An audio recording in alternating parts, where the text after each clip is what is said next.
നോമ്പ് അഞ്ചാം ബുധൻ. മത്തായിയുടെ സുവിശേഷം 18-ാം അധ്യായം 15 മുതൽ 20 വരെയുള്ള വാക്യങ്ങളുടെ വിശകലനം. തെറ്റ് ചെയ്ത സഹോദരനെ തിരുത്തുക. ജീവിതത്തിൽ തെറ്റ് പറ്റുക സ്വാഭാവികം. ഒരേ തെറ്റ് ദൈവത്തിനെതിരായ പാപമാണ്. തെറ്റ് തിരിച്ചറിഞ്ഞാൽ അനുതപിച്ച് ദൈവത്തിലേക്ക് തിരികെ വരിക എന്നതാണ് കർണീയം. ഏതെങ്കിലും ഒരുവൻ തെറ്റ് ചെയ്തിട്ടും സ്വയം തിരിച്ച് വരുന്നില്ലെങ്കിൽ നീയും അവനും മാത്രമായിരിക്കുമ്പോൾ അവനെ തിരുത്തുവാൻ പരിശ്രമിക്കുക. അതൊരു ക്രിസ്ത്യാനിയുടെ കടമയാണ്. നീ എന്നാൽ ഒരു ക്രിസ്ത്യാനി എന്ന അർത്ഥം. നീ ഒറ്റയ്ക്കുള്ള ഉദ്യമം ഫലിക്കുന്നില്ലെങ്കിൽ 2-3 സാക്ഷികളുടെ സമക്ഷത്തിൽ തെറ്റ് തിരുത്തി കൊടുക്കുക. എന്നിട്ടും ഫലപ്രദമായില്ലെങ്കിൽ സഭയോട് പറയുക.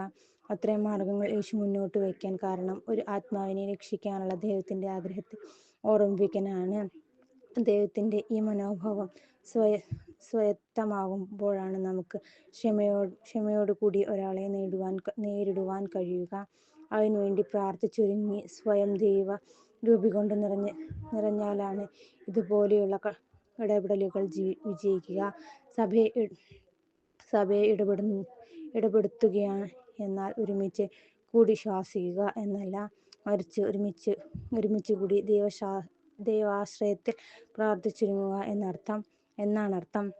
നമ്മുടെ കഴിവും മിടുക്കും കാണിക്കാനുള്ള സമയമല്ല ഇത്, മറിച്ച് ദൈവത്തിന്റെ ഇടപെടലിലൂടെയാണ് തർക്കങ്ങൾ പരിഹരിക്കപ്പെടുക എന്നതാണ് തിരിച്ചറിവ്.